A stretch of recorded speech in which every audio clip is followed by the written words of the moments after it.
Tinanggihan siya ng simbahan dahil hindi nila pinaniniwalaan ang lahat ng kanyang mensahe, dahil hindi nila alam ang salita. Purihin ang Panginoon. Tayo ang minorya na pinahintulutan si Jesus Kristo na magsalita sa atin sa pamagitan ng kanyang propitang mensahero sa mga tape sa bawat serbisyo, sa ating mga simbahan at bahay sa buong mundo, at na binuksan natin ang pinto para kay Kristo na dumating sa at gawing perpekto tayo, ang kanyang nobya, para sa nalalapit na pagdagit. Ngayon, narito ang isang tunay na halimbawa ng isang tunay na 5 tiklop na ministro na hindi inilagay si Kristo sa labas ng kanyang sariling simbahan. Kumakatok, sinusubukang makapasok. Isang pastor ng isang tunay na tape chart sa Branham Tabernacle, ang pastor na si Brother Joseph Branham. Minamahal na nagmamahal sa tape, minahal namin ang mensaheng ito ng buong puso.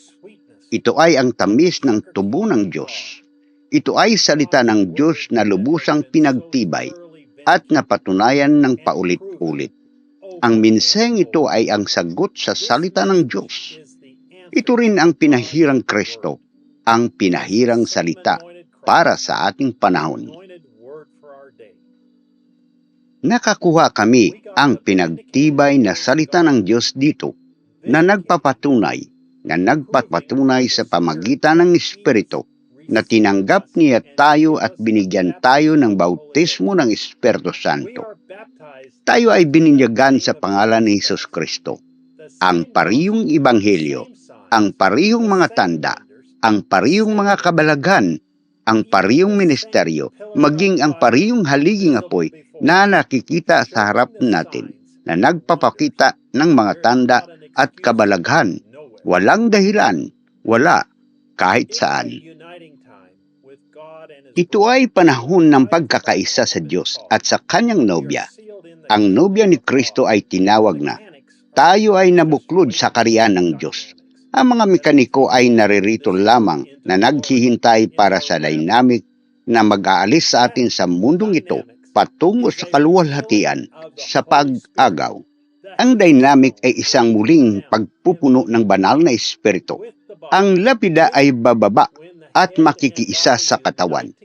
Pagkatapos, kapag ang ulo at katawan ay nagsama-sama, ang buong kapangyarihan ng Espiritu Santo ay bubuhayin tayo, at ang mga patay kay Kristo ay babangon sa kagandahan ng kanyang kabanalan at lipad sa kalangitan. Mabilis na lumalapit ang oras na iyon. Oras ay dumating sa isang dulo. Ang mga huling desisyon ay kailangan gawin.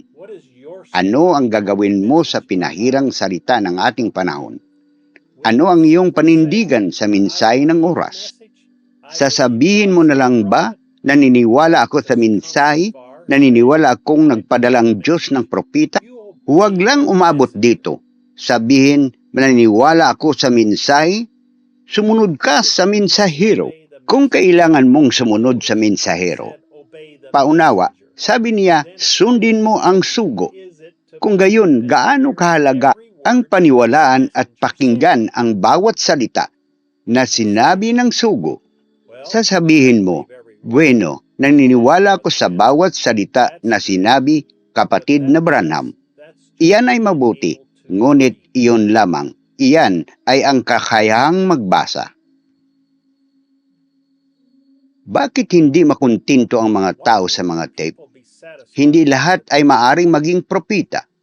Mayroon lamang isang propita at ang salita ay dumating sa propitang iyon. Naging maayos ang simbahan hanggang sa nagsimula silang tanungin ito o gusto ng iba't ibang tinig na sabihin sa kanila at ipaliwanag sa kanila kung ano ang sinabi ng propitang iyon. Gusto nila ng modernong Korah at Dathan. Kita nyo, nagsimula ito sa kaunting maling kapahulugan sa salita at sa parihong bagay, nagtatapos ito sa parihong paraan. Kung ito ay nagsimula sa at nagtatapos sa isang maliit na maling kapahulugan sa salita, tiyak na makilala mo kung paano ka dapat manitili sa tape.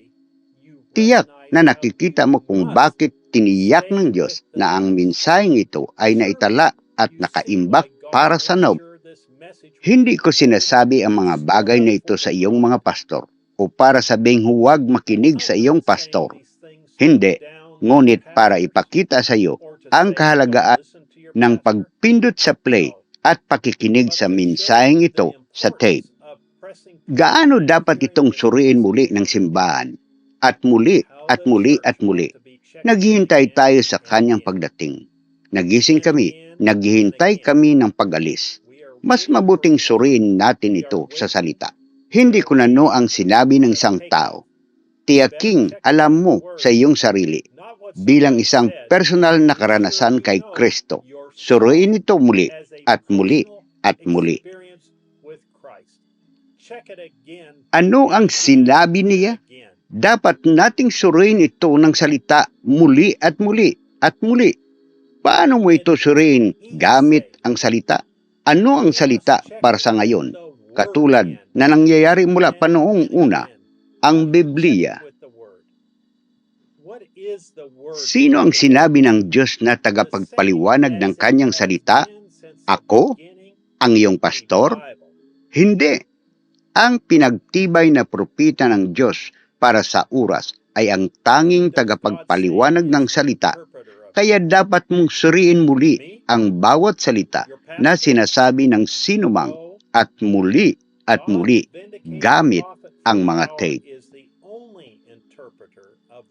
Kung totoo ang pahayag na iyon at naniniwala ka na ang tanging pinakamahalagang bagay na magawa ng sinumang tao o ng sinumang pastor ay ang press play, kung gayon, bakit napakahirap para sa sinumang nagsasabing naniniwala sa mensahe na sabihin iyon sapagkat sadyang hindi nila ito pinaniniwalaan?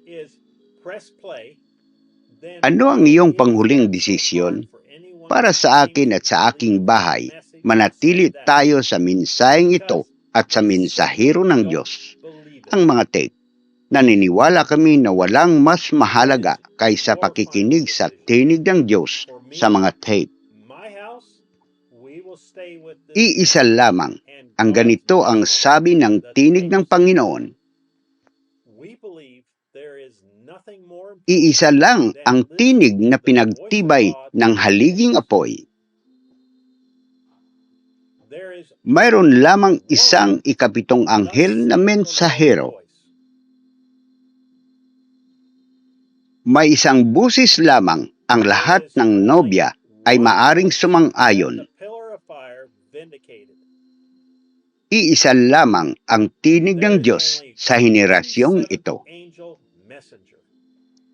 Kung mayroon kang kaparehong revelasyon, sumama ka sa akin at sa isang maliit na grupo ng mga mananampalataya sa buong mundo na ganon din ang paniniwala.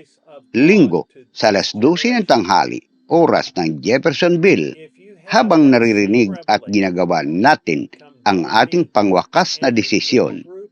Ano ang gagawin ko kay Jesus na tinawag Kristo?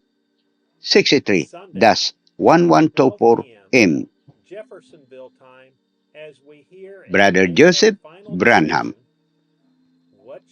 www.branhamtabernacle.org www.sbfellowship.info